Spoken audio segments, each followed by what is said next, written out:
I stabbed her, just like a pig. Because this country is like the mother of all countries. And what happens in the US can change the entire world. So how do you want to change it? With death? With blood? Yes, this is the only way out. They want to see blood, and I give them blood. This is the railroad killer. He evaded the death penalty for years by pleading to be legally insane. And since his arrest, nobody has been able to prove him wrong. There is something wrong with him, but does it make him any less morally responsible? The FBI was convinced that out of his 23 victims, none survived. Until one did. I'm Holly, and I'm the only known survivor of the railroad serial killer. Assaulted, beaten, stabbed, and left for dead, 20-year-old Holly K. Dunn came face to face with the infamous railroad killer. It was a horror show. Heads beaten to a pulp, just horrific violence. But instead of succumbing to her injuries, she became the sole survivor out of his 23 alleged victims, the only one able to stop him. From his perspective, she basically came back from the grave to nail him. Holly was fresh out of her parents' house in Indiana, as she had just left for college with her boyfriend. In late August 1997, I was a student at the University of Kentucky. It was about the second night of classes. It was a Thursday night, and I went to a party with my boyfriend, Chris Meyer, not far from campus. Later that night, the two decided to leave to take a walk beside the railroad tracks. It is at this point that they came face to face with a shadowy figure. It was very dark, and you couldn't see very well, so it was very startling to see someone come out that was crouched behind an electrical box. The man gave them a menacing look, pulled out a weapon, and ran towards them. And I don't remember being hit. I think he thought he had killed me. During the assault, she had to go through much more than just getting knocked out. But what really happened that night would only be revealed years later, during her attacker's trial. When she eventually woke up, her boyfriend wasn't responsive at all. Holly had to leave him there and went to look for help on her own. I was definitely knocked out, but I somehow, at some point, got up to get help. All I could think was go get help. The night of August 29th, 1997, about 2:45 in the morning, we received a call for a female that had been injured. Behind the phone is Chad Getz, another student. He was studying late until a woman covered in blood broke into his house. The screen door was closed. I opened the screen door and walked into this person's house. I was sitting in my chair studying, and out of the corner of my eye I just glimpsed something. Her face, it looked like a boxer whenever they get cut during a boxing match. I thought she was going to die. There was no doubt in my mind. Despite her broken jaw, Holly was still able to speak. After laying down, she told him that her boyfriend was still down by the tracks. And I did keep saying to him, my friend's still out there. Be sure they know my friend's still out there. My friend's still out there. Soon after Chad made the call, the police and paramedics arrived and checked up on Holly. When we walked through the front door, I remember seeing a lot of dry blood on her face and in her hair. Had some deformity to her jaw. We found a puncture wound, I believe, on her neck. She was able to tell us her name was Holly and that she'd been beaten, and she told us she was hurting. She gave the paramedics more details about what happened to her and asked them to leave her and go look for Chris instead. She told us that her friend was down the tracks. One of the paramedics that I was with said he would go down there with the police to find this person. The third paramedic came back. He confirmed us that there was a body down there that had been hit in the head with a rock, and that he wasn't viable for us to call for another ambulance to transport him to the hospital. But he whispered it to me so not to let the girl know what he had found. So we didn't want to make her situation any worse than it already was. At the hospital, Holly kept asking her family about Chris. Everyone was told not to talk to me. I just said, Chris is dead, isn't he? And my dad actually is the one that I said that to, and he was like, yes, he died. He was charming and so sweet and kind. He was just a great guy. When Chris died, I think I didn't understand why I was still alive and why he wasn't. And this wasn't the only shocking revelation she had to deal with that night, since the police immediately linked the case to more murders. At that point, 4 people had been murdered and I was the only survivor. The realization that not only Chris died, but also more people came crashing down as the survivor's guilt she felt was unbearable. I started to feel it more as more and more people were being killed. It grew bigger. You know, all these people were dying by this person, but somehow I lived through it. And why did I live through it? As he kept killing more and more people, investigators started to lose hope. He would not stop, and his mode of transportation using the railroads was brilliant because they couldn't be monitored. I mean, there's thousands of trains and millions of miles of tracks all over the United States. Devin Anderson, the state prosecutor, discovered that he was a train hopper with multiple aliases. If you're willing to sleep in a train and you're willing to sleep in a field, or you can stay lost for a long time, and I did not think we were ever going to catch him. On the verge of death at the hospital, Holly still wanted to help investigators, and to their surprise, she ended up being extremely helpful to the case. Even if she was weakened by her injuries, she took mental notes of everything she could remember about her attacker's appearance. I mean, I was doing things during the attack thinking, I'm gonna burn your face into my memory. I'm going to remember every tattoo you have, every scar you have. I'm gonna look on every part of your body and I'm gonna know everything about you. Because if I survive this, I'm gonna get you. Despite being disfigured and heavily injured, she survived, but it would take a while before she got a chance to call him out. After 3 years and 9 more victims, the FBI finally identified the man to be Angel Maturino Resendez, a criminal from Puebla, Mexico, who recently got caught crossing the US border. The only reason they were able to catch him was because of the tattoos and scars descriptions given by Holly years earlier. The sketches and general descriptions had been useless so far, since he was always changing his appearance after killing someone. Now that they knew his identity, they got his sister to persuade him to turn himself in exchange for a psychological evaluation. But what they didn't know was that he was already planning his defense. Insanity was the logical defense because no one wants to believe that there's someone out there that will do things like that. That was the thing that worried me the most about the case, was that jurors would just throw up their hands and say, nobody in their right mind could do what he does. Mr. Resendez, would you please rise? As Holly heard the news about her attacker's arrest, her traumatizing memories came flooding back. I mean, it was a relief for me. I mean, I was still very scared. This really meant, I think, when he surrendered, that I knew that I was going to face him again. After years of pursuit, Prosecutor Anderson finally got to see the man she so far only knew as the railroad killer. You could feel he was dangerous. He was a dangerous person. He looked like a wild animal who had been caught. As Anderson guessed, his defense team planned an insanity defense. If successful, Resendez could be put in an institution and eventually even released into the world. But the prosecutor still had one last trick up her sleeve. I flew into Houston with my family the night before I was going to testify, and I woke up during the middle of the night screaming and crying. What I was most worried about, I think, when I testified was seeing him again.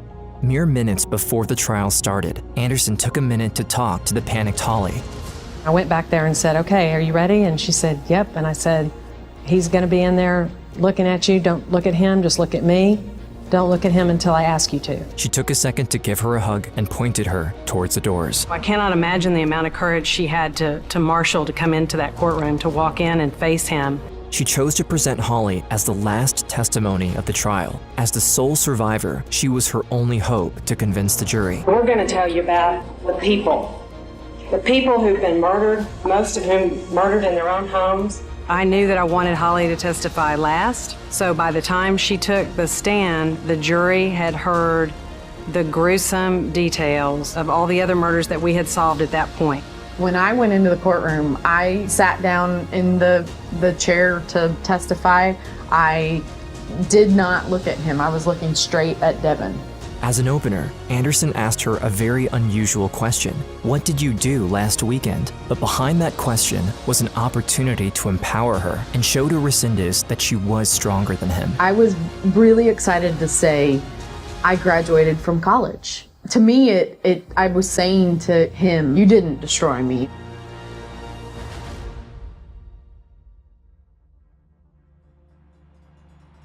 Finally, Holly was allowed to share her story publicly, as beforehand, it had to be kept secret for the investigation. Then I went into the details of that night. After explaining that Resendez first asked for money before forcing them to kneel down in front of him, Holly went to explain the actual assault. Be warned that the following segment may be disturbing to some people. He made Chris get down on his knees and started going through Chris's backpack. I thought he was looking for money, but really what he was doing was tying up Chris's hands behind his back with his backpack. At that point, with the weapon in his hand, he took off my belt and he tied my hands behind my back with my belt. He pulled Chris into the grass beside the tracks. With Resendez's attention focused on Chris, Holly could have ran at any moment. I was not going to leave Chris. I remember him ripping a shirt and he tied up my legs, he tied up Chris's legs, and then he made gags for us. Chris had said, run if you can, and I couldn't get my legs untied, so I couldn't run. I don't know how much time passed between that time and when our attacker came with the rock. It was like so heavy that he was having to like kind of hold it like a baby. And I just remember him coming over to Chris and he just dropped it on his head. And it was like a dream. I mean, I didn't really understand what was happening. In her confusion, she heard a loud noise, a sound she had never heard before. What I heard was actually a death rattle. It was his last breath. That's what I heard. After the murder, he turned his eyes towards Holly, and from the way he was looking at her, she knew he had something else other than murder on his mind, but she was determined to fight him. And then he climbed on top of me, and I knew at that moment he was going to rape me. I tried to kick him, I tried to punch him, and he stabbed me in my neck. And he said, "Look how easily I could kill you." And this is the moment it happened. Out of respect for Holly and the other victims of Resendez, we won't be covering much of the assault past this point, but note that afterward, Resendez tried to kill her. My mind completely blacked out. He hit me hard. He was trying to kill me. I laid there and he thought I was dead. I'm just thinking, I mean, how did this, what, I don't even know what just happened. With this last statement, Holly finished her testimony. The entire courtroom was filled with a mix of disgust, disbelief, and sadness. And at that moment, Anderson looked straight into Holly's eyes. I felt so proud of her for doing it. And she cried. I mean, she was very, emotional, but she told it, she got it out. The jurors were crying, Devin was crying. It was the moment I had been waiting for in the trial because I wanted a victim of his to face him down because no one else could. But Anderson wasn't done yet, as she went on to ask her last question to Holly, the question that would finally put an end to the railroad killer's rampage. To her, everything else had been building up to this moment. Anderson asked, "Can you please identify the accused? What is he wearing?" And so at this moment, I knew I was going to have to look at him.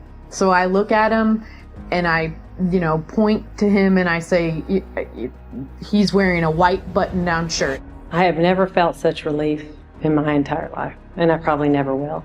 Just thank God. And it was a great moment. It's a great moment because she got to call him out for all those other people sitting in the courtroom and for all those other people who were dead.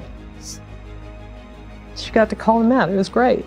And as I'm saying that, I feel my hearing going into my head. I get really hot and I feel like I'm about to faint. Even though it was a cathartic moment for Holly, one can only handle that much. I saw him and he had basically a emotionless face. I broke down at that point and they had to carry me out of the courtroom. I was so emotionally destroyed. I mean, I couldn't give any more than I gave during that trial. After Holly was carried outside of the courtroom, Anderson addressed the jurors one last time before they finally gave their verdict. There is something wrong with him, but does it make him any less morally responsible? No. The jury did find that he was a future danger to society, so the judge sentenced him to death. One surprising fact is how fast Holly landed back on her feet. Way before the execution, even before the trial itself, she was already trying to help other victims. I started speaking about 2 years after the attack. He said, "Look how easily I could kill you." To me, it felt like part of my healing process to talk about it and to cry about it and to be emotional, because for so long I had to kind of detach emotion from it. The way that I went on with my life was I had to forgive him and look for the good that could come from this. When I was speaking, I didn't have to worry about that. I could work through my emotions, and that really helped me in my healing process.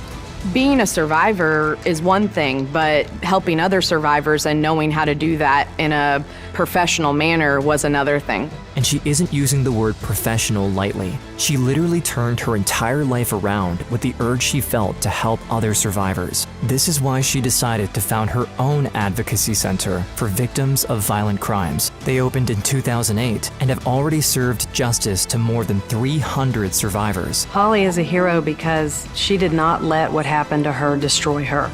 She decided to make it her reason to live, or her reason to help people. And even if her work today is very impressive, her internal journey was even more so. She ended up redefining herself. No more was she a victim. She was now a survivor. A survivor is someone who gets up each day and lives their life and can choose happiness, can choose to smile. I think that that's a survivor. You don't have to be a person who goes out and does public speaking or writes a book. You get up each day and you put your 2 feet on the ground and you choose to do something. It's that simple. He attempted to destroy her, but she's the one who came up on top. Today, she wants her story to be heard. For all the voiceless survivors out there, she wants them to know that they survived for a reason. I survived because I wasn't done. I survived to do something.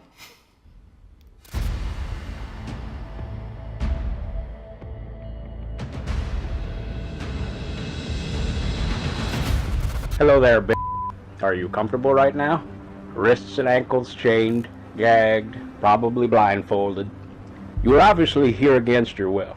For a little while, at least, you need to get your shit together and listen to this tape. This audio recording was made by David Parker Ray, also known as the Toy Box Killer.